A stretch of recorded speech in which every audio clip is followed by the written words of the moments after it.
Drama की शुरुआत हमारी फीमेल लीड जिया से होती है, जो कि हमारे मेल लीड के पैंट खींच रही होती है ताकि वो उसके पैर देख सके। वो यहाँ पर अपने पैंट को बचा रहा होता है, पर जिया फिर भी नहीं मान रही होती है और तभी इतने में वो उसका पैंट खींच लेती है और उसके पैर देखकर शॉक होती है कि वो कितने ठीक है, ऐसा कैसे हो सकता है। तभी क्लास में कुछ और स्टूडेंट्स भी आए होते हैं और वो लड़के यहाँ पर जिया से कहने लग जाते हैं कि तुम तो कितनी बड़ी परवट हो जो किसी लड़के के पैंट खींच रही हो। फिर यहाँ पर जिया भी शॉक रह जाती है और शैन जल्दी से अपनी पैंट को ऊपर करता है। वो कहने लग जाती है कि तुम्हारे पैर तो कितने ब्यूटीफुल है और तुम्हारा अंडरवियर भी क्यूट है। वो एम्बेरस होकर सिचुएशन से भागने के लिए उसे बाय बाय बोलकर जाने वाली होती है, पर तभी शैन जल्दी से उसे रोक लेता है और फिर वो उसे इशारों में कहने लगता है कि क्या तुम भी सभी की तरह मेरी बेइज्जती करने की कोशिश कर रही थी। तो जिया फिर अपने आप को मारती है और सोचती है कि यानी ये कोई सपना नहीं है और मैं मर के फिर से रीबॉर्न हुई हूँ। तो आखिर ये मैंने क्या कर दी, क्या मैं इस चीज को वापस से स्टार्ट ओवर कर सकती हूँ। फिर हमें फ्लैशबैक में दिखाते हैं कि जिया की मौत हो गई होती है और वो यहाँ स्नोफॉल में पड़ी हुई होती है। इतने में शैन उसके पास आ जाता है और फुशिन को वहां पर देखकर जिया की सोल काफी शॉक होती है कि वो तो बस उसका नेम वाला हस्बैंड है, वो वहां पर कैसे उसके लिए फिक्र करते हुए आ गया। वो सोचती है कि वो तो एक कोल्ड पर्सन था, तो ऐसे कैसे वो उसके लिए रो रहा है। और ये चीज जिया के लिए बहुत ज्यादा शॉकिंग होती है। फिर फ्लैशबैक खत्म होता है और प्रेजेंट में हम देखते हैं कि क्लास में एक लड़की आकर शैन की बेइज्जती करने लग जाती है कि आखिर मैं कैसे तुम्हारी डेस्कमेट बन गई। तो यहाँ पर फिर दूसरा लड़का उसे कहने लगता है कि इससे पहले तो जब भी क्लास में सीट सभी को चुनने का मौका दिया गया था तो वो ही बार बार शैन को चूज कर रही थी। तो फिर वो लड़की बताती है कि मुझे अब पता लग गया है कि ये एक गरीब फैमिली से बिलोंग करता है और आखिर एक ट्रैश उठाने वाले लड़के के बाजू में मैं बैठना भी बहुत ही अनलकी समझती हूँ। तो फिर वो लड़का कह रहा होता है कि तुम तो पहले खुद ही इसके पास बैठ रही थी और कह रही थी कि ये तुम्हें बहुत हैंडसम लगता है, इसकी तारीफें कर रही थी। तो वो लड़की अब पलट जाती है कि बिल्कुल भी नहीं और वो शैन से कह देती है कि अब तुम अकेले बैठो, अब तुम्हारे पास कोई नहीं बैठने वाला, कितना एम्बैरेसिंग है तुम्हारे पास बैठना। तो जिया कहती है कि किसने कहा कि शैन के पास कोई नहीं बैठेगा, मैं बैठूंगी उसके पास। तो आप किसी को भी फिक्र करने की जरूरत नहीं है क्योंकि शैन के पास मैं बैठने वाली हूँ, मैं उसकी डेस्कमेट हूँ। तो अपने बैग हटाओ और मेरे लिए जगह बनाओ। तो फिर वो लड़की अपने बैग उठाकर जा रही होती है। तो जिया कहती है कि डेस्क को भी ठीक करो जिसे तुमने पुश कर दी थी। तो वो लड़की मना कर देती है कि मैं नहीं करूंगी, तुम खुद करो। तो जिया को फिर गुस्सा आता है और वो यहाँ पर अपनी बुक्स उठाकर उसके डेस्क को गिरा देती है और कहती है कि अब हिसाब बराबर हुआ है। तो यहाँ पर फिर शैन तो जिया को देखता रह जाता है। तो वो कहती है कि सोच क्या रहे हो, चलो टीचर भी आने वाली है तो बुक्स निकालो। शैन उसे इशारों में कहने लग जाता है कि क्या तुमने मुझे पहचान ली। तो जिया सोचती है कि ये साइन लैंग्वेज में क्यों बात कर रहा है, मुझे साइन लैंग्वेज नहीं आती है। वो उसे लिख कर कहती है कि क्यों ना तुम लिख कर बात करो। तो फिर वो उसे थैंक यू लिख देता है और अपना हियरिंग एड भी पहन लेता है। तो जिया कहती है कि थैंक यू की जरूरत नहीं है, दूसरों की हेल्प करना तो मुझे बहुत पसंद है। और फिर वो कहती है कि तुम्हें मेरा नाम नहीं पता होगा ना, मेरा नाम जिया है। और वो उसके साथ हैंडशेक करने के लिए हाथ आगे बढ़ाती है। तो यहाँ पर फिर शैन याद करने लगता है कि जिया को तो वो बचपन से जानता है और तभी भी वो उसे ऐसे ही अपना नाम बताया करती थी। तभी शैन फिर जवाब में कुछ नहीं किया था और उसे हाथ भी नहीं मिलाता और चुपचाप क्लास से बाहर चला जाता है। तो जिया तो बस सोच में पड़ जाती है कि क्या वो यंग टाइम से इतना ज्यादा कोल्ड था। फिर स्कूल से घर आने के बाद जिया शैन के बारे में वापस से सोचती होती है कि शैन तो आखिर इतना बड़ा सीईओ बनने वाला है, तो वो तो अब्रॉड में होना चाहिए था या कोई अच्छी जगह पर होना चाहिए था। मैंने एक्सपेक्ट नहीं करी थी कि वो मेरा क्लासमेट होगा। और फिर वो तो सोच ही पड़ जाती है कि वो तो क्रिपल भी नहीं था, उल्टा वो तो डीफ था, ये कैसे। फिर जिया पिछली लाइफ की चीजें याद कर रही होती है कि शैन तो असल में एक अमीर फैमिली फूड ग्रुप कंपनी के चेयरमैन का बेटा है। फिर वो अपनी कैट को देखने लग जाती है और उसे कहती है कि जब मैं पिछली लाइफ में अब्रॉड चली गई थी स्टडी के लिए तो तुम कहाँ गायब हो गए थे, तुम तो मुझे कहीं नजर ही नहीं है। वो अपसेट होकर फिर अपनी कैट से बातें कर रही होती है और कह रही होती है कि पिछली लाइफ में तो मेरी फैमिली अचानक से बैंकरप्ट हो गई थी और अपनी फैमिली की कंडीशन को ठीक करने के लिए मुझे शैन से शादी करने के लिए मानना पड़ गया था। और फिर वो अपना शादी वाला दिन भी याद कर रही होती है और कह रही होती है कि लेकिन वो मुझे लाइक नहीं करता था। फ्लैशबैक में हमें दिखाते हैं कि शादी वाले दिन ही शैन को कोई लड़की हक कर रही होती है। तो जिया ये देखकर गुस्सा होकर चली जाती है। वो फिर सोचती है कि यानी मैं उनके बीच में मिस्ट्रेस बनकर आई थी। फिर वो मिस्ट्रेस से ये बारे में सोचती है कि जिस दिन उसकी मौत हुई थी उस दिन उसे माउंटेन से किसी ने ढकेला था। तो वो सोचती है कि कहीं शैन तो नहीं था वो। और देखा जाए तो वो फूड ग्रुप कंपनी से भी ज्यादा ऊपर हो गया था क्योंकि उसने ऑलरेडी बहुत सारी छोटी छोटी कंपनीज को अपने अंडर में ले लिया था। लेकिन फिर भी मेरे डैड आखिर मेरी और उसकी शादी के लिए थोड़ी ना मानते। फिर ये अजम्पशन लगाने लगती है कि यानी शैन ने ही मेरी फैमिली को बर्बाद किया। जिया सोचती है कि सच में ये फूशियन तो कितना ज्यादा चालाक है। पर फिर वो ये भी सोचती है कि उसे आखिर इतने सारे लोगों ने उसकी लाइफ में बुली करे तो एविल तो वो बनेगा ही ना। अगर मैं उसकी जगह होती तो उससे भी पहले एविल बन चुकी होती। जिया फिर डिसाइड करती है कि क्यों ना इस लाइफ में मैं उसके साथ बहुत ही अच्छा रिलेशन बनाऊं और उसे इस दुनिया की खूबसूरती दिखाऊं ताकि वो एविल ना बने, और इस तरीके से शायद मैं अपनी फैमिली की भी किस्मत चेंज कर सकती हूँ। फिर तो मुझे भी मरना नहीं पड़ेगा। ये सब वो प्लानिंग करते हुए शेन का फोटो देख रही होती है और सोचती होती है कि बस तुम इंतजार करो, अब मैं रोज तुम्हारे पास ही रहने वाली हूँ। पर वो ये सोचती है कि वैसे ये तो डीफ है ना, और आगे चल के इसके पैर डिसेबल भी हो जाएंगे। तो यहाँ पर फिर वो प्लानिंग कर रही होती है कि अब मैं उसकी हेल्प करूंगी। और फिर जिया यहाँ शेन से मिलने के लिए बास्केटबॉल ग्राउंड में आई होती है और देख रही होती है कि वो ग्राउंड में पड़े हुए सारे ड्रिंक्स के कैन को उठा रहा होता है। तभी एक लड़का जिसका नाम जो है वो यहाँ पर अपने फ्रेंड्स लोग के साथ आया होता है और शेन से कहने लगता है कि तुम ही वो लड़के हो ना जिसके बारे में मैंने सुना था, तुम कचरा उठाते हो। तो यहाँ पर फिर शेन उसे कुछ कह ही नहीं रहा होता है क्योंकि उसे ठीक से उसकी आवाज सुनाई भी नहीं देती। फिर जैसे ही जो शेन को हाथ लगाने जा रहा होता है तो जिया उसे दूर करती है कि अपने गंदे हाथ शेन से दूर रखो और अभी इसी वक्त शेन से ऐसी बदतमीजी करने के लिए उससे माफी मांगो। तभी यहाँ पर शेन अपने हियरिंग एड को सही करता है और जो जिया से कहने लग जाता है कि तुम इस लड़के की बड़ी साइड ले रही हो, क्या तुम इसे पसंद करती हो? अच्छा हाँ, तभी तो तुम रोज इसके साथ बैठती हो, तो यही बात सच होगी।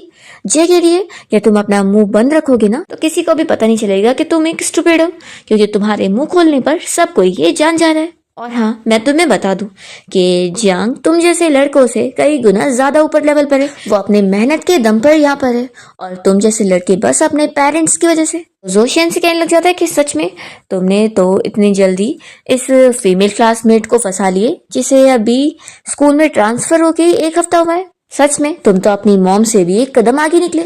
फिर जिया को गुस्सा आती है और वो जो को उठा के नीचे पटक देती है। तो वो गुस्से में उठता है और चिल्लाने लगता है कि तुम्हें पता भी है मेरे डैड कौन है? तो जिया कहती है कि आखिर मुझे क्या फर्क पड़ता है कि तुम्हारे डैड कौन है। तो यहाँ पर फिर बाकी के स्टूडेंट इस बारे में बात करने लगते हैं कि जो के डैड स्कूल के डायरेक्टर है और इस लड़की और इस शेन ने अब जो के डैड से भी पंगा ले लिए, वो इन्हें छोड़ेंगे नहीं। शेन तो एक गरीब लड़का है तो वो तो बिल्कुल ही नहीं बचने वाला, और ये जो ट्रांसफर फीमेल स्टूडेंट है इसकी भी कोई स्पेशल बैकग्राउंड नहीं लगता, तो अब इन दोनों को कौन बचा सकता है। तभी जो यहाँ पर फिर अपने डैड से कहने लगता है कि डायरेक्टर इन लोगों ने मुझे मारे। तो फिर जिया डायरेक्टर को इस बारे में बताती है कि इस स्कूल की जो लाइब्रेरी वाली बिल्डिंग है ना वो उसके पेरेंट्स ने डोनेट करे। तो फिर डायरेक्टर कहता है कि तुम जियांग फैमिली की डॉटर हो तो क्या हुआ, तो भी तुम्हें माफी मांगनी पड़ेगी क्योंकि यहाँ फाइट नहीं करना चाहिए था। तो जिया सॉरी कह देती है और कहती है कि अब जो को भी सॉरी बोलना चाहिए। तो यहाँ पर फिर जो के डैड उसे चिल्लाते हैं तो वो भी जिया से सॉरी बोलता है और शेन से भी, और फिर सभी यहाँ से चले जाते हैं। तभी शेन जिया को थैंक यू बोलता है तो वो कहती है कि कोई बात नहीं, चलो अब हम क्लास में चलते हैं। फिर क्लास में आने के बाद शेन जिया को देखे जा रहा होता है तो वो पूछती है कि क्या हुआ। तो फिर वो कहता है कि तुम्हें मेरी हेल्प नहीं करना चाहिए था। तो जिया कहती है कि अच्छा तो तुम बोल सकते हो। जिया फिर उसे कह रही है कि अब से मैं तुम्हें हमेशा प्रोटेक्ट करने वाली हूँ क्योंकि अब तुम मेरे अंडर में हो। फिर शेन बचपन वाली जिया को भी याद करने लगता है जो कि तभी भी उसे ऐसी कह रही होती है कि मैं तुम्हें प्रोटेक्ट करने वाली हूँ। फिर शेन यहाँ से घर जाने के बाद जिया के अम्ब्रेला को देख रहा होता है जिसपे उसका नाम भी लिखा हुआ है। इतने में से एक लड़की कॉल करके उसे तुरंत ही 1000 ट्रांसफर करने बोलती है। नेक्स्ट सीन में हम लिखते हैं कि जिया अपनी फ्रेंड के साथ एक कॉफी शॉप गई होती है जहाँ शॉप की मैनेजर जिया को बताने लगती है कि आज उनके स्टोर का कोई खास दिन है, वो सभी को कॉफी के साथ किचन भी फ्री में मिलेगी गिफ्ट के तौर पे। और फिर किचन यहाँ बॉक्स में नहीं होता है तो वो शेन को आवाज देने लगती है कि तुम जाकर वेयर हाउस में से किचन लेकर आ जाओ। तो जिया कहती है कि इसने शेन का नाम ली, तो यानी क्या शेन इसी कॉफी शॉप में काम कर रहा है। तो जिया की फ्रेंड कहने लगती है कि आखिर वो स्कूल के पास वाली कॉफी शॉप में क्यों काम कर रहा है, क्या उसे डर नहीं है कि स्कूल के सारे बच्चे उसके ऊपर हंसेंगे। तो जिया कह रही होती है कि आखिर डरने की क्या जरूरत है, वो पैसे कमाने का काम कर रहा है और इसमें कुछ गलत नहीं है। हम देखते हैं कि शेन अंदर से जिया की सारी बातें सुन रहा होता है। फिर जिया मैनेजर से कहने लग जाती है कि क्या तुम ये स्टोर मुझे 2 मिलियन में बेचोगी। तो ओनर तो बहुत ज्यादा खुश हो जाती है कि ये स्टोर तो 1 मिलियन का ही था। जिया कहती है कि मैं तुम्हें 2 मिलियन दे दूंगी और तुम्हारे सारे एम्प्लॉयज को भी ट्रिपल सैलरी दूंगी। तो फिर ये ऑफर उस ओनर को तुरंत ही पसंद आता है और वो तुरंत ही अपनी बेस्ट फ्रेंड को भी इस गुड न्यूज के बारे में बताने लगती है। और फिर ओनर शेन को बाहर बुला रही होती है कोई काम के लिए।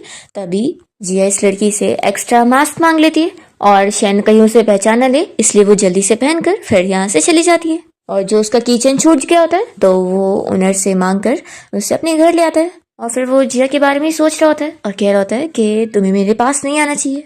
फिर वो पिछली लाइफ की चीज़ें याद कर रहा होता है और हमें फ्लैशबैक में दिखाते हैं कि वेडिंग के बाद शैन हॉस्पिटल में होता है और उसका असिस्टेंट उससे बता रहा होता है कि उसके डॉक्टर ने बोला है कि अगर उसकी कंडीशन ठीक हो गई तो वो और 10 साल जी पाएगा, लेकिन अगर उसकी कंडीशन खराब होती है तो वो कभी भी मर सकता है। शैन को यहाँ पर अपनी बिल्कुल नहीं पड़ी होती है और वो तो जिया के बारे में पूछ रहा होता है और उसकी फैमिली के बारे में भी। तो फिर असिस्टेंट बताता है कि एक बैड न्यूज़ है, वेडिंग के बाद ही जिया की मॉम की मौत हो गई है और वो लोग अभी उनका फ्यूनरल अटेंड कर रहे हैं। तो शैन ये सुनते के साथ ही रोने लगता है और अपने आप को ब्लेम कर रहा होता है। तो उसका असिस्टेंट कहता है कि इसमें उसकी कोई गलती नहीं है। शैन कहने लगता है कि मैं डिवोर्स एग्रीमेंट और एक विल तैयार करना चाहता हूँ ताकि मैं अब से जो भी पैसे कमाने वाला हूँ वो सारे उसी को मिले और वो अपनी पूरी जिंदगी अच्छे से बिता सके। असिस्टेंट कहता है कि बॉस आपके पास जो 10 साल मिले वो आप उनके साथ क्यों नहीं बिताते, ऐसे फिर आपको रिग्रेट भी नहीं होगा। शैन कहता है कि मेरे पास तो कम टाइम है लेकिन उसके पास तो लाइफ के और भी टाइम है ना, मैं उसे खुश देखना चाहता हूँ। फिर इसके बाद नेक्स्ट सीन में शैन जिया से मिलने जाता है और उससे कहता है कि वो उसके साथ अपनी एक फ्रेंड की वेडिंग सेरेमनी अटेंड करना चाहता है। तो जिया कहती है कि ठीक है, कितने बजे चलना होगा। तो वो बता देता है कि संडे को 6 बजे। जिया कहती है कि ठीक है, उस दिन मैं अपनी बिजनेस ट्रिप से भी वापस आ जाऊंगी तो फिर हम चलेंगे। फिर फाइनली वेडिंग वाला दिन आ जाता है और शैन यहाँ पर अच्छे से रेडी हो चुका होता है और अपने फ्रेंड से कॉल पर बात कर रहा होता है। तो उसका फ्रेंड कहने लगता है कि फाइनली वो दोनों साथ आने वाले और अब जाके वो लोग एक मैरिड कपल लगेंगे। तो शैन ये सुनकर खुश हो ही रहा होता है कि इतने में उसका गार्ड आकर उसे बैड न्यूज सुनाता है कि उसकी वाइफ का एक्सीडेंट हो गया और उसकी मौत हो चुकी है। ये सुनकर शैन शॉक होता है और फिर तुरंत ही वहाँ जिया की बॉडी के पास पहुंचता है जो कि स्नो में पड़ी होती है। वो यहाँ से तुरंत ही जिया को लेकर जाता है। हम देखते हैं कि फिर शैन के पास उसका असिस्टेंट आता है और ये सारी मेडिसिन पड़ी हुई देखकर कहता है कि क्या तुम अपने आप को मारना चाहते हो। तो शैन कहता है कि अब मैंने डिसाइड कर लिया कि मैं मरना नहीं चाहता बल्कि मैं डॉक्टर के साथ कोऑपरेट करूंगा ताकि मैं ठीक हो जाऊं। तो उसका असिस्टेंट काफी शौक होता है कि क्या वो सच बोल रहे हैं। शैन कहता है कि अब मैं चाहता हूँ कि मैं इतना ज्यादा जीऊं कि जिया वापस से रिबॉर्न हो जाए और मैं उससे देख सकूं। तो असिस्टेंट कहता है कि सच में तुम तो पागल हो गए हो। शैन फिर अपने आप को ब्लेम करने लगता है कि मैं ही बहुत ज्यादा अनलकी हूँ और मेरे ही बैड लक की वजह से जिया आज मेरे साथ नहीं है। फिर वो उसकी ग्रेव पर गया होता है और उसके लिए फ्लावर रखकर वो कहने लगता है कि मुझे पता है कि तुम मुझसे नफरत करती हो लेकिन मैं फिर भी तुमसे मिलना चाहता था। आखिर ये लास्ट टाइम जो है। वो कह रहा होता है कि काश मैं कभी तुम्हारी लाइफ में आया ही नहीं होता तो तुम्हारे साथ ये सब नहीं होता। अगर हमें वापस से नेक्स्ट लाइफ मिलती है तो मैं जरूर से तुमसे बहुत ज्यादा दूर रहूंगा। और ये सब कहकर शैन फिर खुद को ही गोली मार लेता है और मर जाता है। फ्लैशबैक इसी के साथ ही खत्म होता है और अब हमें पता चलता है कि शैन का भी फिर से रीबर्थ हुआ है। वो यहाँ पर सोच रहा होता है कि मैं एक बैड लक हूँ इसलिए जिया तुम मेरे क्लोज मत आना, तुम तो एक ब्राइट सन की तरह हो और तुम मेरे पास आओगी तो तुम भी डल हो जाओगी। और यही सोचते हुए उसका दिया हुआ डायनासोर टॉय वो अपने बॉक्स में डाल के बंद कर देता है और बस यही सोचता है कि ये लाइफ हम एक स्ट्रेंजर की तरह रहेंगे। नेक्स्ट डे फिर जब वो यहाँ स्कूल आया होता है तो वो चाओ से मिलने लाइब्रेरी में जाता है। चाओ से कहने लग जाती है कि मैंने तुम्हें कितनी बार बताई हो कि स्कूल में मुझसे दूर रहा करो, क्या तुम्हें मेरी रेपुटेशन खराब करनी है। तभी वो उसे फोन देने लगता है और कहता है कि यही फोन तुम्हें चाहिए था ना तो मैं देने आया था। तो चाओ खुश होकर उसे हक करती है और उसे थैंक यू ब्रदर बोलती है। और हमें पता लगता है कि शैन असल में चियाओ का अडॉप्टेड ब्रदर है, उसके डैड ने इसे अडॉप्ट करे थे। तभी इतने में जिया भी यहाँ लाइब्रेरी आई होती है और वो इन दोनों को देख लेती है और सोचती है कि क्या ये वही शैन की फर्स्ट लव है जो पिछली लाइफ में भी इसे हक करी थी और मैंने इन लोग को ऐसी देखी थी। चाओ शैन से पैसे भी मांगने लगती है तो फिर वो पैसे भी दे रहा होता है। ये देखकर जिया सोचती है कि इसके पास खुद तो पैसे नहीं है और इस लड़की को पैसे और फोन भी दे रहा है, क्या इसे अपनी खुद की जिंदगी की बिल्कुल नहीं पड़ी। पर फिर जिया सोचती है कि मैं इतना गुस्सा क्यों हो रही हूँ, मुझे इससे क्या मतलब है। चाओ शैन से कहती है कि ये बहुत ही कम पैसे, मुझे अपनी सारी फ्रेंड्स लोग को आइसक्रीम खिलाने के लिए लेकर जाना है और एक आइसक्रीम ही 100 की आएगी, तो लाओ अपना कार्ड भी दे दो। तो शैन अपना कार्ड देने से मना करता है। तो चाओ कहने लगती है कि क्या तुम भूल चुके हो कि मेरी ये हालत तुम्हारी वजह से हुई है। तो यहाँ पर जिया इन लोग की बातें सुनने की कोशिश कर रही होती है और सोचती है कि यहाँ पर बिल्कुल भी आवाजें नहीं आ रही है, पता नहीं दोनों क्या बातें कर रहे हैं। चाओ शैन को ब्लेम कर रही होती है कि तुम्हारी वजह से मेरे डैड मरे, तुमने मेरे डैड को मारा है इसलिए तुम्हें उसका भरपाया करना पड़ेगा क्योंकि तुम्हारी वजह से मेरी ये हालत हुई है, इसलिए पूरी जिंदगी भर तुम्हारी जिम्मेदारी है मेरा अच्छे से ख्याल रखना। और हाँ, तुम्हें तो कभी खुश रहने का कोई हक है ही नहीं। ऐसा बोलकर चाओ तो यहाँ से चली जाती है और शैन इतना अपसेट होता है और वो रिटर्न में उसे कोई जवाब देता ही नहीं है। इतने में जिया उसे आवाज़ देती है और उसे हाई करने लग जाती है।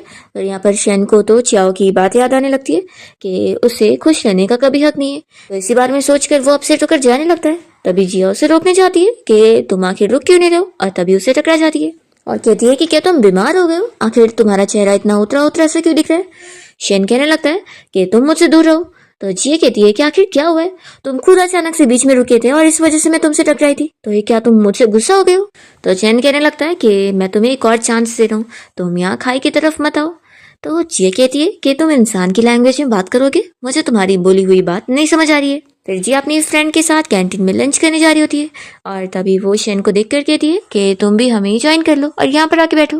पर शैन दूसरी जगह जाके बैठ जाता है। तो जिया कहती है कि आखिर ये तो मुझसे कुछ बात भी नहीं कर रहे और खाने के लिए भी नहीं बैठ रहे। उसकी फ्रेंड कहती है कि क्या तुम दोनों का झगड़ा हो गया। जिया शैन के पास जाती है और उसे कहती है कि मुझे पता है कि तुम चाओ को पसंद करते हो, लेकिन मैं तुम्हें बता दूं कि तुम मुझे गलत मत समझो, मैं तो सच में तुम्हारी फ्रेंड बनना चाहती हूँ। और मन में सोचती है कि आखिर मेरी फैमिली का फ्यूचर तुम पर ही तो डिपेंड है और मैं उसे खराब नहीं करना चाहती। शेन कहता है कि ये ऐसा सोच रही है कि मैं चाओ को पसंद करता हूँ, जाने दो, इसे इस चीज को मिसअंडरस्टैंड करने दे देता हूँ। जिया कहने लगती है कि तुम कुछ बोल क्यों नहीं रहे हो, क्या हम लोग फ्रेंड्स नहीं है, कहीं तुम मुझसे नफरत तो नहीं करते। तो वो उसे नहीं में इशारा करता है। जिया कहती है कि यानी फिर तुम मुझे डिसलाइक नहीं करते तो लाइक करते हो, फिर तो हमारा झगड़ा यहीं पे खत्म है, अब मैं तुमसे क्लासरूम में मिलती हूँ। ऐसा बोलकर जिया अपना लंच करने चली जाती है और शैन फिर स्माइल कर रहा होता है। तो उसे ऐसे देखकर चाओ सोचती है कि उसने कभी मुझे देखकर ऐसे स्माइल नहीं किया। चाओ को तो जिया के ऊपर गुस्सा आने लगती है कि उसके पास तो सब कुछ है पर वो फिर भी शैन को भी मुझसे छीन रही है, मैं ऐसा होने नहीं दूंगी। फिर इसके बाद जिया जब यहाँ क्लासरूम में आती है तो वो शैन को एक एप्पल देने लगती है और कहती है कि हम दोनों साथ में खाते हैं, पर शैन नहीं ले रहा होता है। तो जिया फिर उसे डांटती है कि तुम मुझे इग्नोर कर रहे हो, क्या अब मुझे तुम्हें मनाना पड़ेगा। फिर इतने में क्लास के बाहर से जिया को एक लड़का आवाज देता है। तो जिया फिर एप्पल यहाँ शैन के पास रखकर उस लड़के से पूछने आती है कि क्या हुआ है। तो वो बताता है कि गेट के बाहर एक लड़के ने उसके लिए फ्लावर देकर गया है। तो जिया देखती है कि उस फ्लावर के अंदर एक कार्ड रखा होता है जिसमें लिखा होता है कि जिया मैं वापस आ गया हूँ। तो जिया समझ जाती है कि फ्लावर्स किसके दिए हुए, वो तुरंत ही जाकर उसे डस्टबिन में फेंक देती है और अपसेट हो जाती है। दूसरी ओर हम देखते हैं यहाँ पर रिको उसका असिस्टेंट इस बारे में बता देता है जिया ने उसके फ्लावर को डस्टबिन में फेंक दिए और साथ ही वो उसे शैन की भी फोटो दिखा देता है कि जिया इस लड़के के साथ घूमते रहती है। असिस्टेंट पूछता है कि बॉस क्या मैं जिया को वापस फ्लावर देने, तो ली मना करता है कि रहने दो, अब तो मैं खुद ही अब्रॉड से आ गया हूँ तो मैं उसे पर्सनली खुद देने जाऊंगा। और वैसे ये लड़का शैन ये फू फैमिली का बेटा है ना, तो लगता है इसके वो फू फैमिली में भेजने के लिए मुझे उन लोगों को कांटेक्ट करना होगा जो कि उसे ढूंढ ही रहे हैं। दूसरी ओर हम यहाँ पर जो को देखते हैं जो कि अपने फ्रेंड्स लोग से इस बारे में पूछ रहा होता है कि चाओ आजकल इतनी अपसेट क्यों है। तो फिर इसके फ्रेंड बताते हैं कि सब उस शैन की वजह से हुआ है, उसने हमारी स्कूल ब्यूटी के ऊपर पैसे खर्च करने से मना कर दिया इसलिए वो अपसेट है। तो जो गुस्से में कहता है कि सच में ये शैन कितना बेकार है, एक तो जिस लड़की को मैं पसंद करता हूँ इसने उसे मुझसे छीन लिया और उसे उस तरीके से ट्रीट किया। तभी जो सामने से चाओ को आते हुए देख लेता है तो उसे तुरंत ही आवाज देता है और यहाँ पर चाओ के साथ जो उसकी चेलियां घूम रही होती है वो उसकी तारीफे में लगी होती है और कह रही होती है कि हमारी चाओ है इतनी ब्यूटीफुल कि स्कूल के सारे लड़के उसे पसंद करते हैं और खास करके ये जो अमीर फैमिली का बेटा है जो, वो तो उसके हरदम पीछे लगे रहता है। फिर चाओ और शैन दोनों ही अपने अपने फ्रेंड्स लोग से कहते हैं कि तुम लोग जाओ यहाँ से, हम दोनों को आपस में बात करनी है। तो वो सभी चले जाते हैं और फिर जो चाओ को अपना कार्ड दे रहा होता है और कह रहा होता है कि ये लो और तुम्हें जो भी खर्चा करना है कर लो, उस शैन ने तुम्हें पैसे दिए नहीं इसलिए तुम अपसेट हो गई हो ना, तो ऐसे परेशान मत हो। चाओ कहती है कि तुम्हारा इससे देने के लिए थैंक यू, लेकिन मैं पैसों की वजह से परेशान नहीं हूँ। तो जो पूछता है कि फिर क्यों तुम परेशान हो। तो चाओ से पूछती है कि क्या तुम्हें उस न्यू ट्रांसफर स्टूडेंट के बारे में पता है जिसका नाम जी है। तो जो कहता है कि अच्छा वो, उसे तो मैं इतना ज्यादा जान गया हूँ कि अब मुझे उसे और नहीं जानना। चाओ पूछती है कि तुम दोनों के बीच में कोई रिलेशनशिप है। तो ये कहता है कि नफरत का। फिर चाओ बताने लगती है कि असल में वो शैन को इतना पसंद करती है कि वो शैन की डेस्कमेट बन गई है। तो जो गुस्सा होने लग जाता है कि तुम बार बार बस शैन करती रहती हो, क्या तुम्हें वो इतना पसंद है। तो ये तुरंत ही उसका हाथ पकड़ती है और कहने लगती है कि जो तुम भूल गए, तुमने मुझे कहा था कि तुम मुझे पसंद करते हो लेकिन तुम मुझे कभी फोर्स नहीं करोगे। तो वो फिर शांत हो जाता है। फिर हम देखते हैं कि क्लास के बाहर यहाँ भीड़ लग गई होती है क्योंकि शेन क्लास में अकेला बैठा होता है और तभी उसके पास जो गुस्से में गया होता है। तो ये लोग सोच रहे होते हैं कि क्या जो शेन से फाइट करने वाला है। तो जिया और उसके फ्रेंड दोनों भी ये सुन लेते हैं। जो यहाँ शेन के पास जाकर उसे चिल्लाने लगता है कि अगर तुम्हें चाव नहीं पसंद है तो उसे डायरेक्टली पता क्यों नहीं देते। आखिर तुम ऐसा शेमफुल काम क्यों कर रहे हो कि एक टाइम पर दो लड़कियों को चीट कर रहे हो।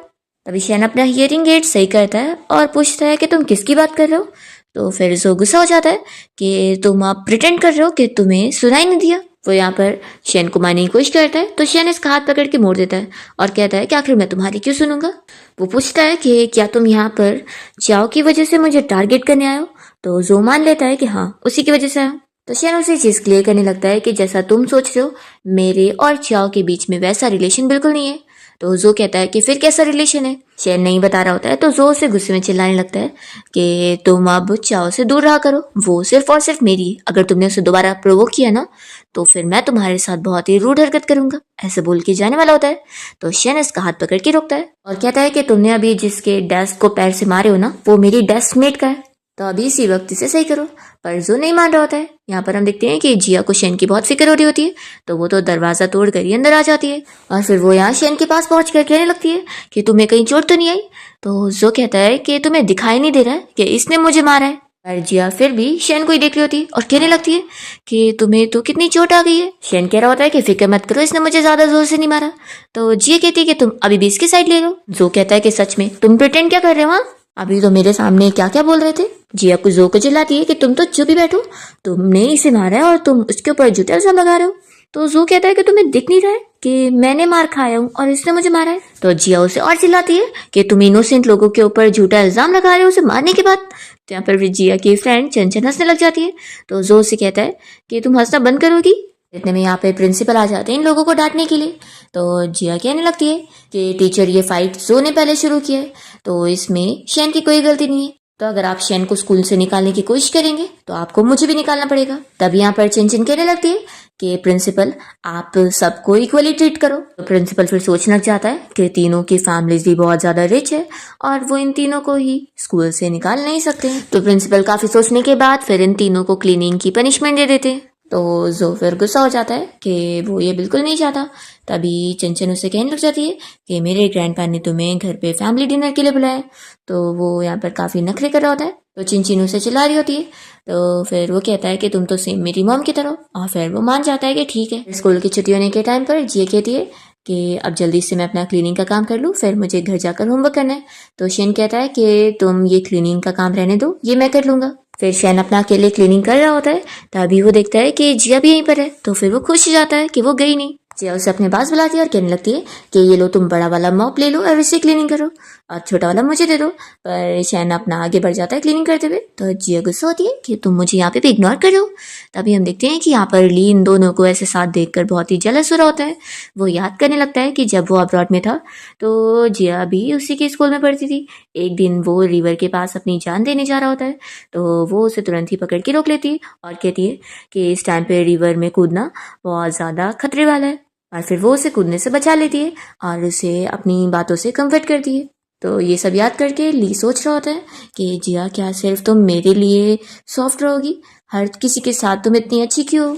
और फिर ये तो अपने घर जाकर बहुत ज़्यादा ड्रिंक कर रहा होता है और इसी बारे में सोच रहा होता है कि मेरे पास सिर्फ तुम ही हो जिया। और फिर ये बहुत ज़्यादा ड्रिंक करके रोने लग जाता है और डिसाइड करता है कि मेरी चीज़ों को मुझे लॉक करके रखना चाहिए ताकि कोई और ये अपॉर्चुनिटी ना ले पाए मेरी चीज़ को छीनने का।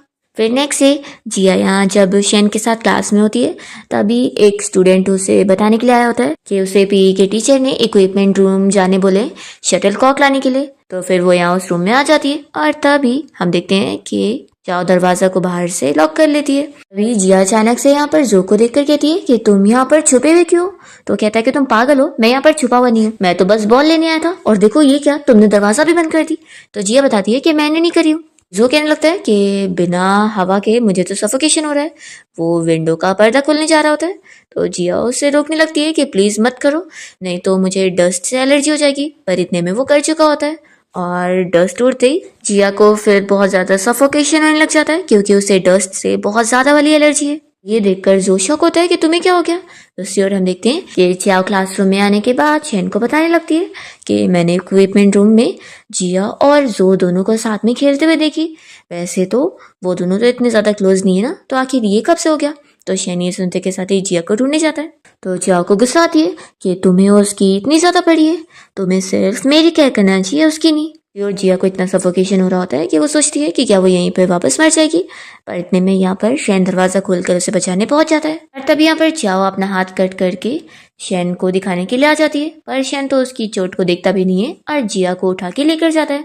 और फिर यहाँ पर जो कहने लगता है कि चलो मैं तुम्हें डॉक्टर के पास लेके चलता हूँ। जब जो जिया को उठा के लेके जा रहा होता है तो वो बेहोश होते होते उसे देखकर सोच रही होती है कि मुझे तो पता ही नहीं था कि तुम मेरी इतनी ज्यादा केयर करते हो, क्या हम एक दूसरे को बहुत पहले से जानते हैं। फिर जिया सपने में पुराने टाइम में पहुंच जाती है जब शेन और वो छोटे थे, और यहाँ पर वो देखती है कि वो दोनों तो इतने टाइम में एक दूसरे से पहली बार मिले थे। बच्चों ने यहाँ पर शेन को बुली किए थे तो वो अपसेट अकेला बैठा था, तो यहाँ पर जिया ने उसको प्रोटेक्ट करी थी और उससे बोली थी कि वो हमेशा उससे प्रोटेक्ट करने वाली है, और उसे अपना नाम बता कर गई थी। जिया देखकर बहुत खुश होती है कि शेन और वो एक दूसरे को किंडरगार्टन से जानते हैं। फिर सपना खत्म होता है और जिया यहाँ जाग चुकी होती है और उससे मिलने के लिए शेन आया होता है, तो वो अपना मुंह छिपाने लगती है और कहती है कि तुम जाओ यहाँ से, अभी मैं तुम्हें देखना नहीं चाहती हूँ। शेन अपसेट होकर फिर जा रहा होता है, तभी जिया उसे कहती है कि तुम मुझे मिसअंडरस्टैंड मत करना, असल में एलर्जी की वजह से मेरा फेस सूज गया है, तो मुझे डर है कि तुम अगर मुझे देखोगे तो डर जाओगे। शेन फिर खुश होकर यहाँ पर आके बैठ जाता है और कहने लगता है कि फिक्र मत करो, मैं डरूंगा नहीं। जिया कहती है कि आखिर क्यों। मैं समझ गई, क्योंकि तुमने तो मुझे बचाया है, तो तुम तो ऑलरेडी मेरा यही सूजा हुआ मुंह देख चुके हो। फिर वो से कहती है कि तुम मुझे क्या बताओगे कि तुम कौन से किंडरगार्टन गए हो। शेन कहता है कि तुम ये क्यों पूछ रही हो। फिर वो उसे नाम बता देता है, तो जिया खुश हो जाती है कि यानी ये सच है। वो जल्दी से उसे हक कर लेती है और शेन सोचने पड़ जाता है कि क्या उसे पिछली लाइफ का कुछ याद आ गया है। जिया तो खुश हो रही होती है कि हम दोनों एक दूसरे को कितना टाइम से जानते हैं। जिया फिर उसे इस बारे में बोलने जा रही होती है, पर इतने में फिर वो सोचती है कि नहीं, अभी तो मेरी स्ट्रेटेजी कोई काम भी नहीं करी है, और अगर इसे अभी से ही पता लग गया कि मैं इसके एम्बैरेसिंग चाइल्डहुड टाइम के बारे में जानती हूँ, तो कहीं ये बाद में एविल ना बन जाए और मुझे चुप कराने के लिए कहीं ये मुझे मार ना दे। जिया फिर सोचने पड़ जाती है कि काश मुझे पहले पता होता कि ये इतना ज्यादा पावरफुल सीईओ बनने वाला है, तो मैं तो फिर किंडरगार्टन के टाइम से इसके साथ ही चिपकी रहती। जिया शेन से पूछती है कि क्या तुमने मेरे लिए कुछ खाना लेकर आया, तो बताता है कि हाँ मैंने तुम्हारे लिए सूप लेकर आया हूँ। तो जिया खुश हो जाती है कि सूप तो मेरा फेवरेट है, और फिर वो जल्दी जल्दी से पीने लगती है और कहती है कि बहुत ही अच्छा बना है। और फिर वो इससे इस बारे में बात करती है कि वैसे अगर देखा जाए तो ये दूसरी बार है जब मुझे इतना ज्यादा एलर्जी हुई है। तो फिर शेन कहता है कि पहली बार कब हुई थी। तो जिया बताती है कि जूनियर हाई स्कूल के टाइम पे उस दिन बहुत ज्यादा बारिश हो रही थी और मैंने किसी से प्रॉमिस करी थी कोई चीज रिटर्न करने का, तो मैं शायद वही चीज देने जा रही थी। शेन कहता है कि फिर क्या हुआ था। तो जिया बताती है कि मैं बस में चढ़ी थी और तभी एक ओल्ड मैन बहुत सारे प्लास्टिक बैग्स लाया हुआ था जिसमें बहुत सारा डस्ट था, और तभी उस डस्ट की एलर्जी की वजह से मैं तो बेहोश हो चुकी थी। तो काफी दिन हॉस्पिटल में बिताने के बाद फिर मेरा स्कूल से ट्रांसफर हो गया। तो शेन को अब जाकर पता लगता है कि यानी जिया उस दिन आई थी। फिर जिया को किसी के आने की आवाज आती है, तो वो खुश जाती है कि उसके डैड आए होंगे, पर यहाँ पर उसके डैड नहीं बल्कि ली आया होता है। तो शेन उसे देखकर सोचता है कि ये यहाँ पर भी पहुंच गया जिया के बारे में पता करते हुए, और यानी कि जिया इतने टाइम से उसके साथ थी और खतरे में थी, ये खूनी है।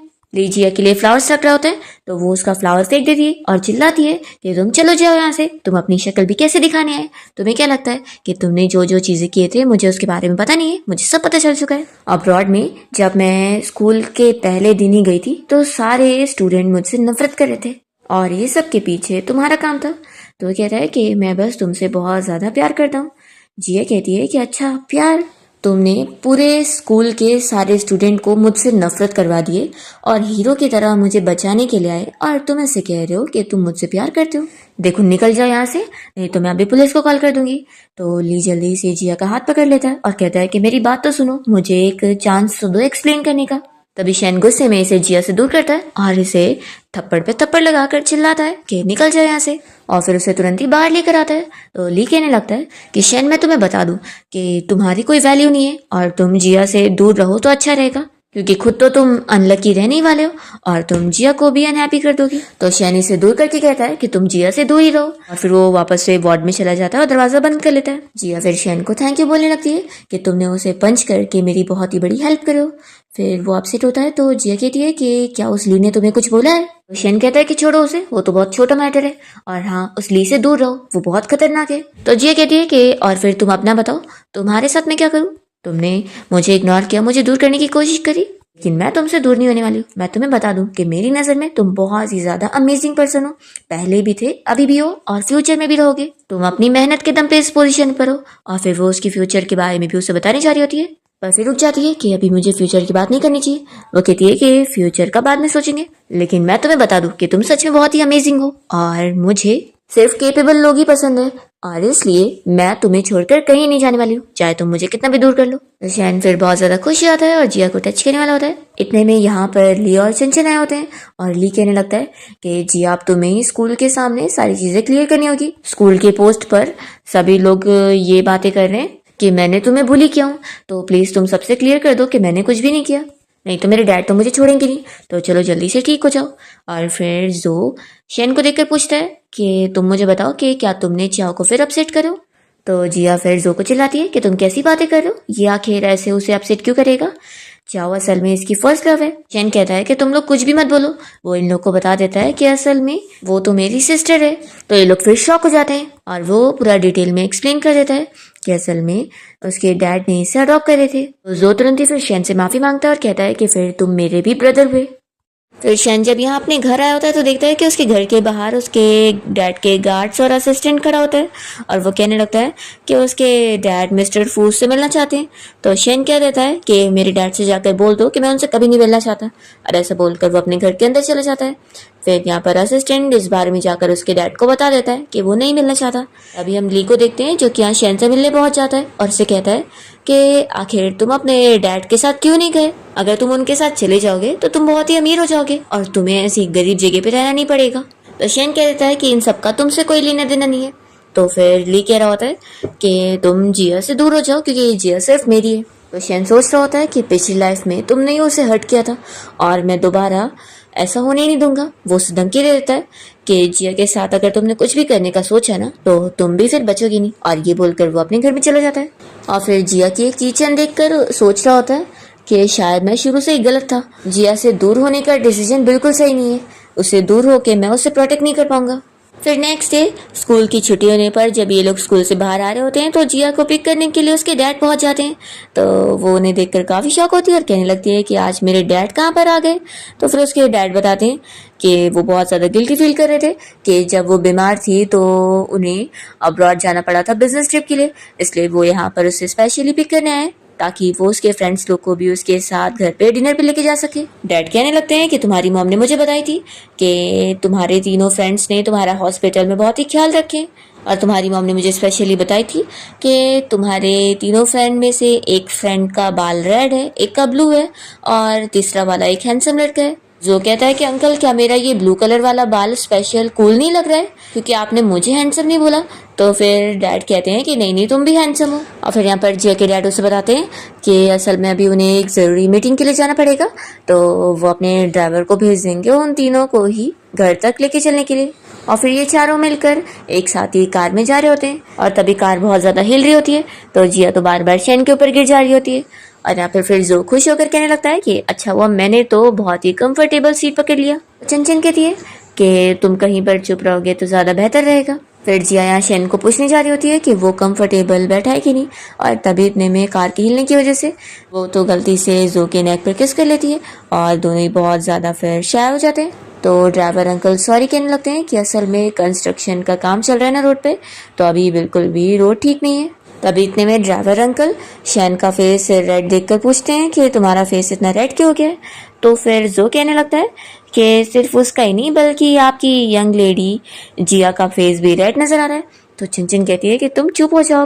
फिर लोग यहाँ पर जिया के घर के बाहर पहुंच जाते हैं और जिया शैन से पूछने लगती है कि तुम सभी यहाँ मेरे घर पे डिनर के लिए आए हो, तो तुमने बीच रास्ते में फ्रूट क्यों खरीद लिए। तो शैन कह रहा होता है कि आखिर मैं पहली बार अंकल आंटी से मिलने जा रहा हूँ तो पोलाइटनेस के लिए ये सब तो लेना चाहिए ना। जी अपसेट होती है कि लेकिन ये इतनी महंगी जगह कि यहाँ पर जो फ्रूट्स भी बिकते हैं वो भी महंगे महंगे ही बिकते हैं, और उसने ये सब खरीद लिया है तो अब वो कितने सारी पार्ट टाइम जॉब्स करेगा ये पैसे कमाने के लिए। तब यहाँ पर जो और चिन दोनों कहने लग जाते हैं कि आखिर वो अपने फादर इन लॉ और मदर इन लॉ से पहली बार मिलने जो जा रहा है तो अच्छे से एक्ट तो करेगा ही ना। तो जी अब ये सुनकर शैवनी लग जाती है कि उसने तो सोची भी नहीं थी। फिर ये चारों अंदर आके बैठ जाते हैं और जिया यहाँ पर शैन को फ्रूट खाने को दे रही होती है तो वो कहता है कि नहीं नहीं मैं नहीं खाऊंगा।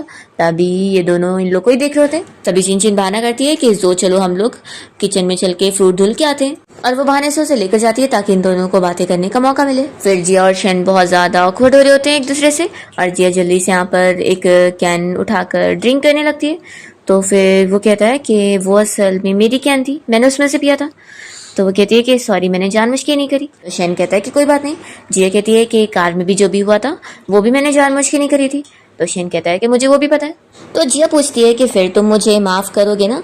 तो शैन उसे हाँ कहता है, और जिया सोच रही होती है कि सच में ये तो कितना इजीली शाह हो जाता है। वो उसका हाथ पकड़ती है और कहती है कि मेरे साथ चलो। वो उसे फिर यहाँ रूम में लेकर आ जाती है और वो सब अपने सारे टॉयज दिखाने लगती है और कहती है कि ये सब मैंने खुद बनाई हूँ।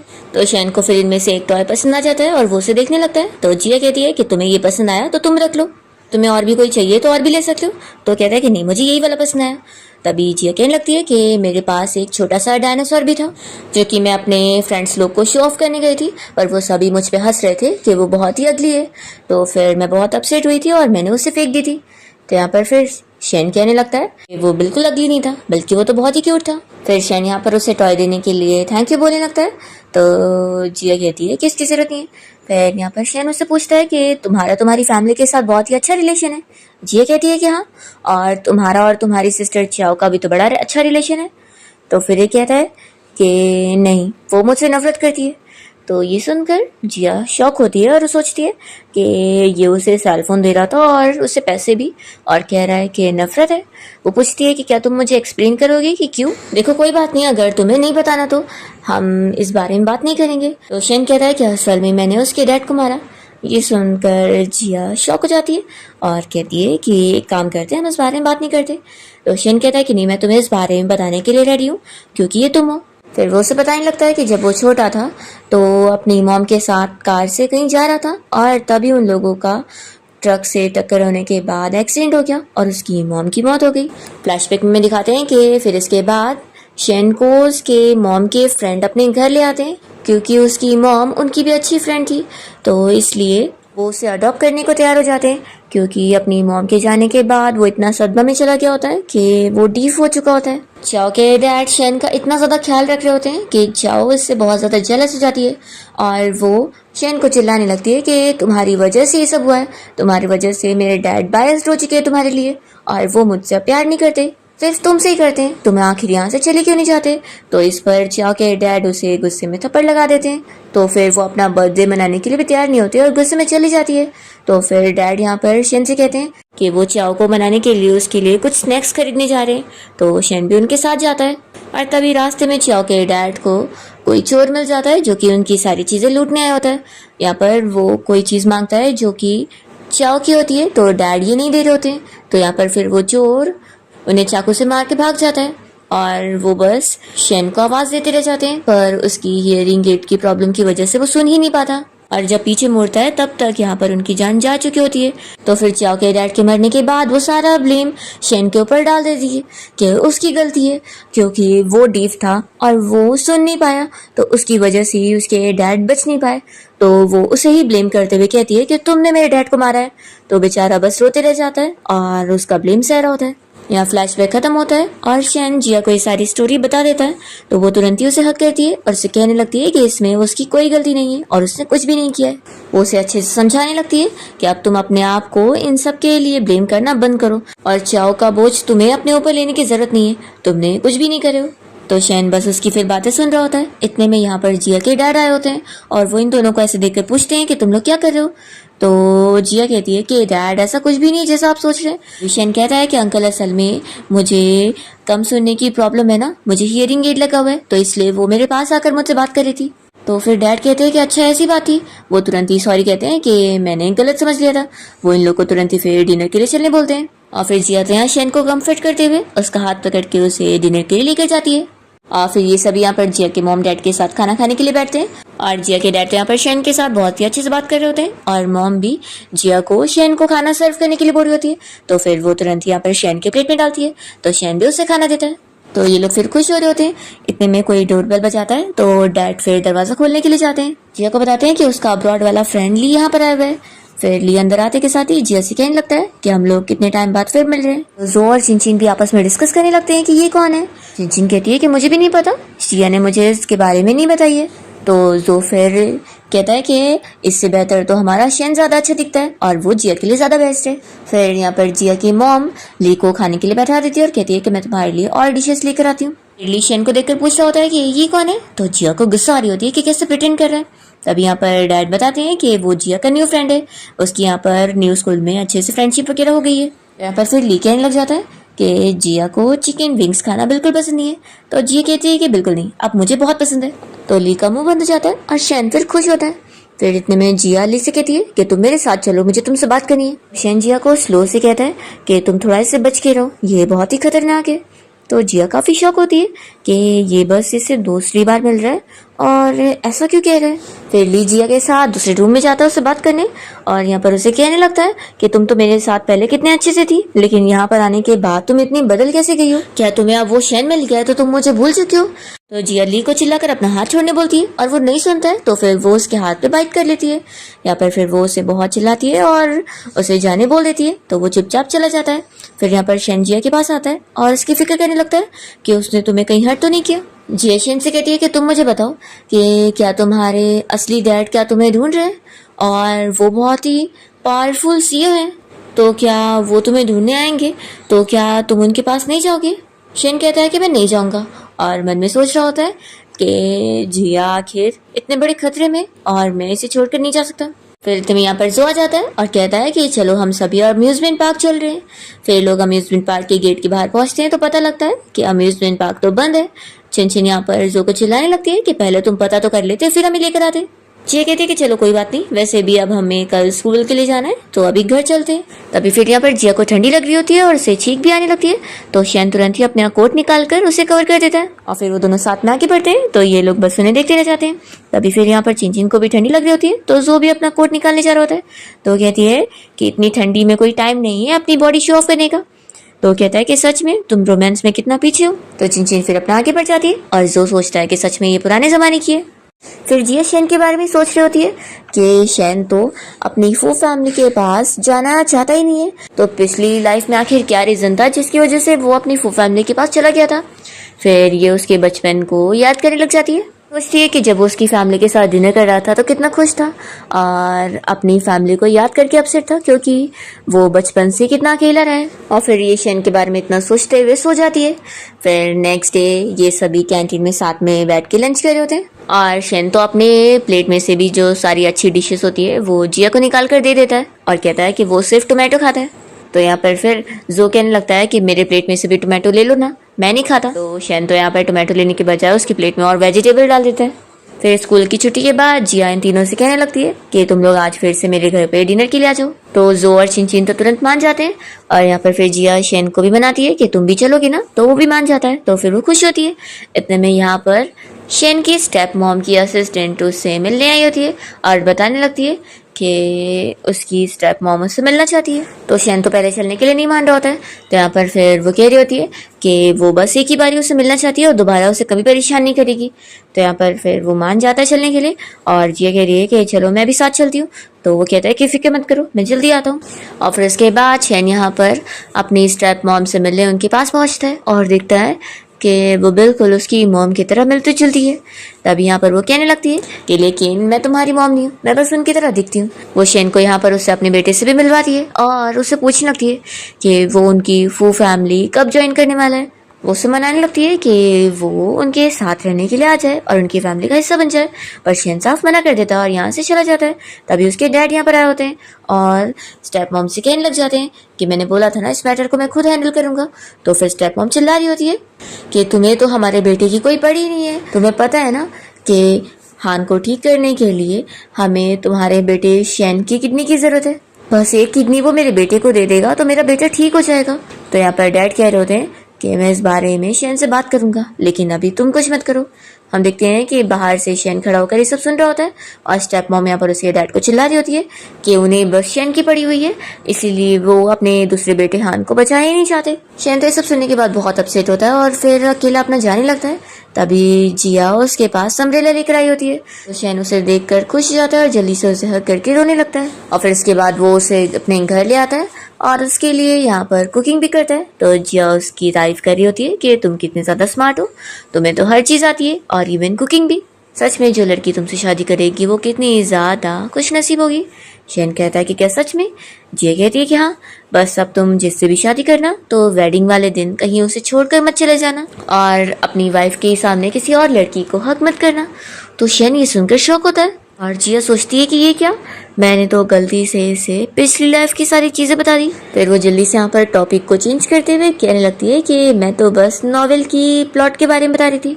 तो शेन फिर इस बात पर यकीन कर लेता है और फिर जिया से कहने लगता है कि फिक्र मत करो, मैं ऐसे टाइप का बिल्कुल नहीं हूँ। अगर मेरी शादी उस लड़की से हो गई ना जिसे मैं पसंद करता हूँ, तो फिर मैं उसका हमेशा ख्याल रखने वाला हूँ और मरते दम तक मैं उसका साथ पूरा निभाने का प्रॉमिस पूरा करने वाला हूँ। जिया ये सुनकर सोच पड़ जाती है कि अब तो मुझे ऐसा लग रहा है कि ये पिछली लाइफ में शायद मुझे थोड़ा लाइक करता था। जिया फिर अपने आप को समझाती है कि नहीं, अगर ये मुझे लाइक करता होता तो मेरी फैमिली को कोई नुकसान क्यों पहुंचाता। वो तो अच्छा हुआ कि इस बार मैंने इसके दिल को इतना ज्यादा नर्म कर दिया कि ये अब एविल नहीं बनेगा। फिर नेक्स्ट डे जिया, जो और शेन दोनों के साथ हॉस्पिटल गई होती है मेडिकल चेकअप के लिए, क्योंकि इन लोगों को आने वाले कोई स्पोर्ट्स कंपटीशन में जाने के लिए पहले चेकअप जरूरी था। तो यहाँ पर जिया इन लोगों से पूछती है कि तुम लोगों की मेडिकल रिपोर्ट इतनी ज्यादा क्यों दिख रही है। तो फिर शेन बताता है कि असल में उसे और भी सारी चीजों का चेकअप करवाना पड़ा और जिसमें उसकी ईयर की भी सर्जरी होगी। तो यहाँ पर फिर जिया खुश हो जाती है कि फिर तो अब तुम जल्दी से सुनने लगोगे और ठीक हो जाओगे। तो शेन ये सुनकर शॉक होता है और सोचने लगता है कि क्या जिया भी उसकी तरह रीबॉर्न हुई है, तभी उसे भी पता होगा कि वो एक दिन ठीक हो जाने वाला है। तभी जिया बहाने कर लेती है कि वो तो बस ऐसे ही गेस कर रही थी कि एक दिन वो तो ठीक हो गए ना। तो फिर शेन सोचता है कि नहीं, वो थोड़ी ना रीबॉर्न हुई है। और फिर जिया और शेन यहाँ से एक रेस्टोरेंट में जाने के लिए निकलते हैं लंच करने के लिए, पर तभी जिया की फोन की बैटरी खत्म हो जाती है। तो शेन कहता है कि फिक्र मत करो, मैं हूं ना, अब मैं बहुत ही अमीर हो गया हूँ तो मैं आराम से बिल पे कर दूंगा। जिया कहते हैं कि अरे वाह, फिर तो कितनी अच्छी बात है, लगता है तुमने मिलियंस की सेविंग कर ली हो। तो शेन फिर उसे अपनी सारी सेविंग्स दिखा देता है और जिया इतने सारे पैसे देखकर शॉक हो जाती है और कहती है कि यानी तुम कोई इलीगल काम कर रहे हो। तभी तो मैं बोलूँ कि अचानक से तुम इतने ज्यादा रिच कहाँ से हो गए, देखो तुम्हें ऐसा करने की जरूरत नहीं थी। तो शेन कहता है कि तुम कुछ ज्यादा ही गलत सोचती हो। वो उसे बताता है कि असल में उसने एक गेम कंपनी के साथ कॉन्ट्रैक्ट साइन किया था और एक गेम का कॉपीराइट बेचा था, तो ही उसे ही सारे पैसे मिले। तो जिया सोचती है कि हाँ, मैं तो भूल ही गई थी कि वो तो पिछली लाइफ में भी ऐसी बहुत ही जीनियस था, तभी तो उसने बहुत सारी छोटी कंपनीज को एक्वायर कर लिया था और उसके पास इतने पैसे थे, तभी तो वो मेरा हर महीने का 3 मिलियन का एक्सपेंस भी देख रहा था। वो बहुत ज्यादा इम्प्रेस भी होती है कि लेकिन मैंने सोची नहीं थी कि वो इतना यंग टाइम से इतना जीनियस था। शेन बता रहा होता है कि अभी वो कुछ दिन में अपने लिए एक न्यू घर भी खरीदने वाला है। तो जिया और भी ज्यादा खुश होती है कि उसने इतनी मिलियन की सेविंग्स भी किया और घर भी लेने वाला है। फिर लोग एक रेस्टोरेंट में आ जाते हैं और यहाँ पर जिया उसका वीडियो बना रही होती है और कहती है कि तुम तो इसमें और भी ज्यादा हैंडसम लग रहे हो। तभी इन लोग को यहाँ पर जो भी मिल जाता है और वो कहता है कि मैं भी यहाँ पे लंच करने आया था। फिर नेक्स्ट टाइम देखते हैं कि सभी लड़कों की रनिंग रेस चल रही होती है और जिया और चिनचिन यहाँ पर शेन और जो को गुड लक के लिए चीयर कर रहे होते हैं। तभी यहाँ पर चाओ भी बैठी होती है और वो जिया से शेन के बारे में आर्ग्यूमेंट करने लगती है। शेन सिर्फ उसका है और वो कितना भी उसे छीनने की कोशिश करे वो नहीं कर पाएगी। वो यहाँ पर जिया को काफी सारी बातें सुनाने लगती है कि वो चाहे कितना भी कुछ कर ले, शेन उसकी केयर करेगा और उसकी बात पर यकीन करेगा। और फिर वो यहाँ खुद गिरने का नाटक करके बेहोश हो जाती है, जिसके बाद फिर शेन उसके साथ हॉस्पिटल में होता है और यहाँ पर जो भी उसकी केयर करने आया होता है। पर फिर जो को जिया ने वॉइस रिकॉर्डिंग भेज दी होती है, तो वो आकर चाओ को चिल्लाने लगता है कि उसने उसे इतना बड़ा झूठ बोली। वो अब कह देता है कि मुझे तुम्हारी असलियत पता लग गई है कि तुम अब तक बस मेरा यूज करती आ रही थी।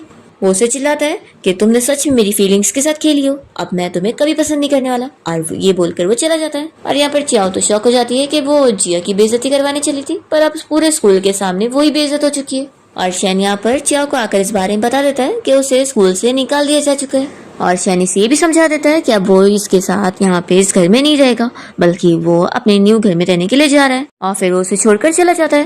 दूसरी तरफ हम यहाँ पर जिया को देखते हैं, जो कि चिनचिन के साथ बैठी होती है, और चिनचिन यहाँ पर उसे फाइनली बता देती है कि वो जो को लाइक करती है, और वो दोनों असल में बचपन से बहुत ही अच्छे फ्रेंड है। तो जिया कहती है कि मुझे लगता है कि तुम्हें एक बार जो से इस बारे में पूछना चाहिए। देखो, अब शैन अपने न्यू घर में शिफ्ट हो गया, तो हम वहाँ पे डिनर करने का प्लान करते हैं, और वहाँ पर मौका देखकर तुम जो से कन्फेस करना। तो चिनचिन मान जाती है, और फिर फाइनली ये लोग शैन के घर पे मिलते हैं और साथ में यहाँ पे डिनर करते हैं। चिनचिन यहाँ से जो को अपने साथ बात करने के लिए लेकर जाती है, और इससे कन्फेस करती है कि वो असल में बहुत पहले से उसे लाइक करती है, पर क्योंकि वो चिया को पसंद करता था इसलिए वो बस उसकी हेल्प करती आ रही थी, लेकिन अब नहीं। तो यहाँ पर फिर जो भी मान लेता है कि वो भी असल में उसे लाइक करता है, और दोनों फाइनली डेटिंग करना स्टार्ट कर देते हैं। नेक्स्ट सीन में हम देखते हैं कि जिया को यहाँ ली फिर से परेशान करने आता है, तो शैन उससे खूब सारी फाइट कर लेता है और उसके मुंह पे भी चोट लग जाती है। हम देखते हैं यहाँ पर जिया फिर से शैन के पीछे पड़ी होती है, तो जिया उसे अच्छे से समझा देती है कि अब वो शैन का पीछा छोड़ दे, क्योंकि वो फालतू में उसके ऊपर झूठा ब्लेम लगा रही है, क्योंकि शैन की कोई गलती ही नहीं है। तो फिर यहाँ पर जिया को अपनी गलती फील हो जाती है, और वो शैन का पीछा हमेशा के लिए छोड़कर चली जाती है। रात में हम देखते हैं कि जिया जब सो रही होती है, तो उसे अपने सपने में पिछली लाइफ की कुछ चीजें दिखाई देती है, और इससे पता लगता है कि असल में जब एक दिन होटल गई हुई थी, तो वहाँ पर कुछ गुंडों ने फायरिंग शुरू कर दिए थे, और तभी वहाँ पर जिया को बचाते हुए शैन के पैर में चोट लगी थी, पर जिया को पता भी नहीं लगा था। जिसके बाद फिर शैन के पैर में चोट लगने की वजह से वो डिसेबल हो चुका था, और जब वो यहाँ बीमार था तो उसे पता लगा कि जिया के डैड की कंपनी बैंकरप्ट हो चुकी है, और ये सब किसी ली नाम के लड़के ने किया है, जो कि अभी जल्दी अब्रॉड से आया, और वो जिया को पसंद करता था, तो उससे शादी करने के लिए उसने उसके डैड से बात किया, पर उन्होंने साफ मना कर दिए क्योंकि उस लड़के की रेपुटेशन ठीक नहीं है। तो उसने फिर ये सारी प्लानिंग किया और उसके डैड की कंपनी को बर्बाद कर दिया, और ताकि जिया के डैड के पास ऑप्शन नहीं है और उन्हें अपनी कंपनी को बचाने के लिए पैसों की जरूरत है ताकि वो शादी के लिए मान जाए। तो यहाँ पर फिर जिया को बचाने के लिए शैन अपने डैड के पास जाता है और उनसे कहता है कि वो उनके पास आने के लिए तैयार है, और उन्हें अपने बेटे के लिए उसकी किडनी चाहिए ना, तो वो दे देगा। वो अपनी पूरी जान उनके नाम करने को तैयार है, बस बदले में वो चाहता है कि वो उसकी और जिया की शादी के बारे में बात करे, और इस बिजनेस मैरिज के जरिए जिया के डैड की कंपनी की हेल्प कर दे, ताकि उनका जो कैश फ्लो का प्रॉब्लम है वो ठीक हो पाए। शैन के डैड उसे लास्ट बारी पूछते भी हैं कि वो सच में एक लड़की के लिए अपनी जान देने को तैयार है, तो वो कहता है कि वैसे भी मेरी जान उसकी वजह से बची थी, तो मैं उसके लिए देने को तैयार हूँ। फिर यहाँ पर जिया सपने में सारी चीजें देखते हुए रो कर उठती है, तो उसके मॉम डैड उसे कहने लगते हैं कि उसे क्या हुआ है, वो लोग उसका ख्याल रखते हैं।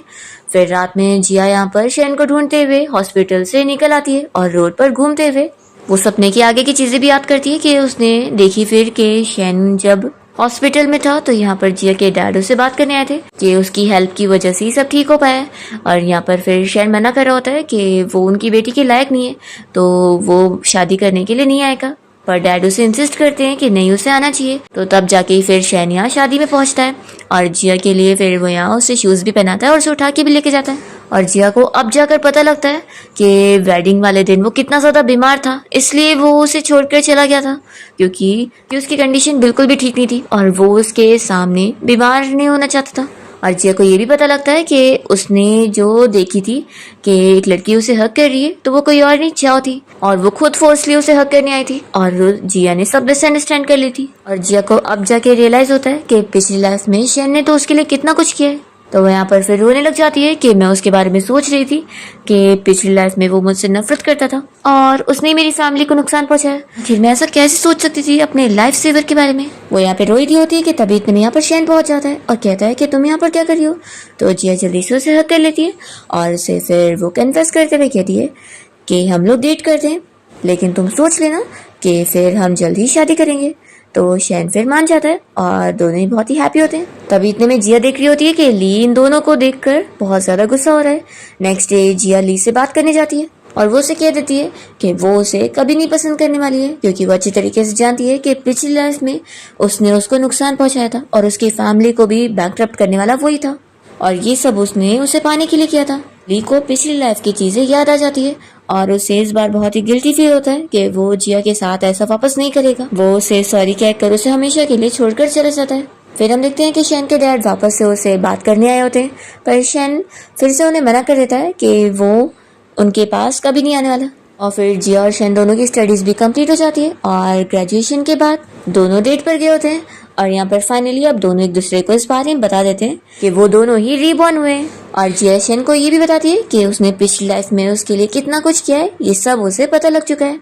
और वो कहती है कि उनकी दूसरी लाइफ भी उसकी विश की वजह से मिली है। और फिर इसी के साथ इस ड्रामा की हैप्पी एंडिंग यहाँ पर हो जाती है।